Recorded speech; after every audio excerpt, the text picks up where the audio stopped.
তিনি ঘোষণা দিয়েছেন দেশে ফিরছেন, আরেক দিকে তিনি প্রায় নিশ্চিহ্ন করে দেওয়া আওয়ামী লীগকে পুনর্গঠিত করে ফেলেছেন এবং সেই সঙ্গে তিনি আন্তর্জাতিক অঙ্গনেও বাংলাদেশের অগণতান্ত্রিক, ভয়ঙ্কর এবং অবৈধ রাজনৈতিক কাজকারবারকে তুলে ধরছেন। শেখ হাসিনা একই সঙ্গে বহু মাঠে খেলছেন। বোঝা যাচ্ছে যে দেশের ভেতরে এবং বাইরে শেখ হাসিনাকে চ্যালেঞ্জ জানাতে তার শত্রুরাও বসে নেই।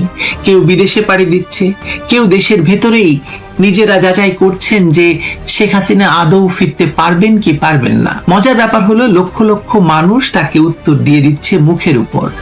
এবার হয়তো তারও পালানোর পথ খুঁজতে হবে। মোট কথা, আওয়ামী লীগ এখন 16 আনার উপরে 18 আনা রাজনীতি করছে। দেশের আর সব রাজনীতি ফেল, নাই হয়ে গেছে।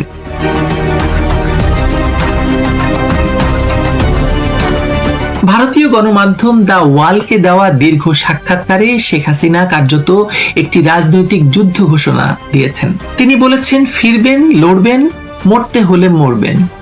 এই বক্তব্যকে অনেকে আবেগ হিসেবে দেখছেন, কিন্তু এটি আসলে আবেগ নয়, এটি একটি রাজনৈতিক বার্তা। বার্তাটি হলো শেখ হাসিনা আত্মসমর্পণ করেননি, আওয়ামী লীগ আত্মসমর্পণ করেনি, শেখ হাসিনা পালায়নি, বরং 2 বছরের দমন পীড়নের পর তারা নতুন কৌশলে ফিরে আসছে। দেখুন পরিস্থিতি কোথায় গিয়ে দাঁড়িয়েছে। স্বরাষ্ট্রমন্ত্রী বলেছেন শেখ হাসিনা দেশে ফিরতে পারবেন, আবার একই সঙ্গে তিনি বলছেন তাকে ট্রাভেল পাস দেওয়া হবে না। আবার ভারতকে অনুরোধ করা হবে তাকে সাজাপ্রাপ্ত আসামি হিসেবে ফেরত পাঠাতে। প্রশ্ন হচ্ছে, যদি তিনি এতটাই অজনপ্রিয় হন, যদি তার রাজনৈতিক ভবিষ্যৎ শেষ হয়ে গিয়ে থাকে, তাহলে তার ফেরাকে ঘিরে এত উদ্বেগ কেন? কেন তার দেশে ফেরার পথ আটকে রাখার জন্য রাষ্ট্রীয় পর্যায়ে এত ব্যস্ততা? এর উত্তর খুব সোজা, কারণ তারা জানে শেখ হাসিনা দেশে ফিরলে বাংলাদেশের রাজনৈতিক মেরুকরণ নতুন পর্যায়ে চলে যাবে। আর এই ভয় শুধু আওয়ামী লীগের প্রতিপক্ষের নয়, বিএনপির ভেতর থেকেও সেই ভয় প্রকাশ্যে বের হয়ে আসছে। বিএনপির সাবেক নেতা ব্যারিস্টার রুমিন ফারহানা স্পষ্ট বলেছেন যে শেখ হাসিনা দেশে ফিরলে পরিস্থিতি সামাল দেওয়ার ক্ষমতা বিএনপির নেই। এর চেয়ে বড় রাজনৈতিক স্বীকারোক্তি বা রাজনৈতিক সত্য আর কি হতে পারে বলেন? একজন সাবেক বিএনপি নেতা কার্যত বলে দিলেন যে শেখ হাসিনার প্রত্যাবর্তন বিএনপির জন্য রাজনৈতিক ভূমিকম্পের সমান। আরো মজার বিষয় হলো, যাদের কাঁধে ভর করে আওয়ামী লীগকে রাজনৈতিকভাবে নিশ্চিহ্ন করার চেষ্টা হয়েছিল, তারাও এখন ভিন্ন কথা বলছে। অবৈধ ইউনূস সরকারের সাবেক পররাষ্ট্র উপদেষ্টা তৌহিদ হোসেন পর্যন্ত স্বীকার করছেন যে আওয়ামী লীগ ফিরে আসবে, নির্বাচনে অংশ নেবে। অর্থাৎ যারা আওয়ামী লীগের কবর খুঁড়েছিল তারাই এখন বলছে লাশ পাওয়া যায়নি। কিন্তু শেখ হাসিনার সবচেয়ে বড় চালটি দেশের ভেতরে নয়, আন্তর্জাতিক অঙ্গনে। এতদিন আন্তর্জাতিক মহলে একতরফা ভাবে একটি বয়ান প্রতিষ্ঠা করা হয়েছিল। বলা হয়েছিল জুলাইয়ের তথাকথিত গণ অভ্যুত্থান ছিল জনগণের স্বতঃস্ফূর্ত বিপ্লব। বলা হয়েছিল 1400 মানুষকে হত্যা করা হয়েছে। বলা হয়েছিল শেখ হাসিনা গণহত্যার নির্দেশদাতা। সেই বয়ানকে কেন্দ্র করেই আন্তর্জাতিক চাপ, নিষেধাজ্ঞা, বিচার এবং রাজনৈতিক বৈধতার খেলা চলেছে এতদিন। এখন সেই জায়গাতেই আঘাত করেছে আওয়ামী লীগ এবং শেখ হাসিনা।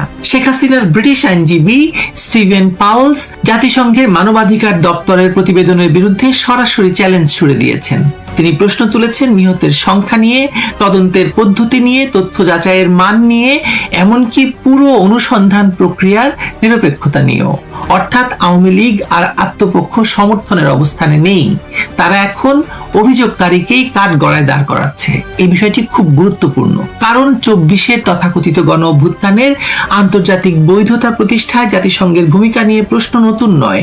ইউনূস সরকার ক্ষমতা দখলের পর জাতিসংঘের বিভিন্ন স্তরের কর্মকর্তাদের সঙ্গে তাদের অস্বাভাবিক ঘনিষ্ঠতা, আন্তর্জাতিক প্রচারণা, একপাক্ষিক মানবাধিকার বয়ান এবং পরবর্তী রাজনৈতিক ঘটনা প্রবাহ নিয়ে অনেকদিন ধরে প্রশ্ন ছিল। কিন্তু প্রথমবারের মতো সেই প্রশ্নকে একটি সংগঠিত আইনি এবং রাজনৈতিক চ্যালেঞ্জে রূপ দিল আওয়ামী লীগ। মজার ব্যাপার হচ্ছে, জাতিসংঘের মানবাধিকার বিষয়ক হাইকমিশনের ঢাকাস্থ যিনি প্রতিনিধি ছিলেন, ভারতীয় বংশোদ্ভূত হুমা খান, যিনি এই পুরো নাটক সাজিয়েছেন এবং পুরো তথ্য দিয়ে এবং বাংলাদেশে শেখ হাসিনার সরকারের পতনে সবচেয়ে বড় ভূমিকা রেখেছেন, ভলকার তুর্কের সঙ্গে যিনি সারাক্ষণ যোগাযোগ রাখতেন, সব বিষয়ে প্রশ্ন তুলে এখন আওয়ামী লীগ আন্তর্জাতিক অঙ্গনে তার সুরাহা চাইছে। অর্থাৎ শেখ হাসিনা এখন শুধু বাংলাদেশের আদালতের বিরুদ্ধে লড়ছেন না, তিনি আন্তর্জাতিক বয়ানের বিরুদ্ধে লড়ছেন। এবং এখানেই আওয়ামী লীগের বর্তমান রাজনীতির সবচেয়ে বড় শক্তি। তারা একই সঙ্গে দেশের ভেতরে সংগঠন পুনর্গঠন করেছে, তৃণমূলকে সক্রিয় করেছে, নির্যাতিত নেতাকর্মীদের সঙ্গে যোগাযোগ রাখছে, আবার আন্তর্জাতিক অঙ্গনে আইনি এবং কূটনৈতিক লড়াইও চালাচ্ছে। অন্যদিকে তাদের প্রতিপক্ষরা এখনো মূলত আওয়ামী লীগ নিষিদ্ধ রাখা, মামলা দেওয়া এবং গ্রেপ্তারের রাজনীতি নিয়েই ব্যস্ত। এবং আমরা দেখতে পাই ভিডিও ছড়িয়ে পড়ে যে অসংখ্য ছাত্রলীগ নেতা, অসংখ্য যুবলীগ নেতাকে ধরে ধরে এনে কুপিয়ে হত্যা করা হচ্ছে, মেরে ফেলা হচ্ছে, পরিবারের সদস্যদের বিশেষ করে নারী সদস্যদের হেনস্থা করা হচ্ছে, ধর্ষণ করা হচ্ছে। অবস্থা তো ভয়াবহ। এরই মধ্যে ইউনূস সরকারের দ্বিতীয় প্রধান ব্যক্তি হিসেবে মানুষ যাকে অনেকেই চিনত এবং যাকে সবচাইতে ভয়ঙ্কর একটা নোংরা লোক হিসেবে মানুষ চিনে এতদিন ধরে, সেই আসিফ নজরুলের ফেসবুক জরিপের ঘটনাও কিন্তু প্রতীকীভাবে অনেক কিছু বলে দিচ্ছে। আসিফ নজরুল ভেবেছিলেন হয়তো মানুষ শেখ হাসিনার ফেরাকে অসম্ভব বলে উড়িয়ে দেবে, কিন্তু কয়েক ঘন্টার মধ্যেই যারা মনে করেন শেখ হাসিনা ফিরবেন তাদের সংখ্যা, যারা মনে করেন শেখ হাসিনা ফিরবেন না, তাদের চেয়ে অনেক বেশি হয়ে যায়। এটি বৈজ্ঞানিক জরিপ নয়, কিন্তু রাজনৈতিক মনস্তত্ত্বের একটি শক্তিশালী ইঙ্গিত। মানুষ অন্তত এই বিশ্বাস করছে যে শেখ হাসিনার রাজনৈতিক অধ্যায় শেষ হয়নি, আওয়ামী লীগের রাজনীতি শেষ হয়ে যায়নি, শেখ হাসিনা ফিরছেন, আওয়ামী লীগ আছে। যাওয়ার তো প্রশ্নই যখন আসে না, তখন ফেরার কথা আসছে কেন? ইতিহাসের দিকে তাকালেও বিষয়টি অবাক করার মতো নয়। 1981 সালে শেখ হাসিনা দেশে ফিরেছিলেন যখন আওয়ামী লীগ ছিল ক্ষমতার বাইরে, নেতৃত্ব সংকটে এবং রাজনৈতিকভাবে বিপর্যস্ত। 2007 সালে শেখ হাসিনা যখন ফিরেছিলেন তখন সেনা সমর্থিত সরকার তাকে রাজনীতি থেকে সরিয়ে দিতে চেয়েছিল।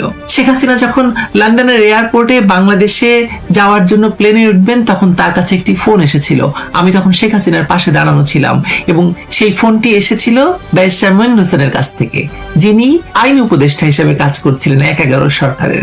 এবং ব্যারিস্টার মইনুল হোসেন বলেছিলেন যে বন্ডি তুমি দেশে আইসো না। শেখ হাসিনা বলছেন আমি দেশে আসবো, পারলে ঠেকান।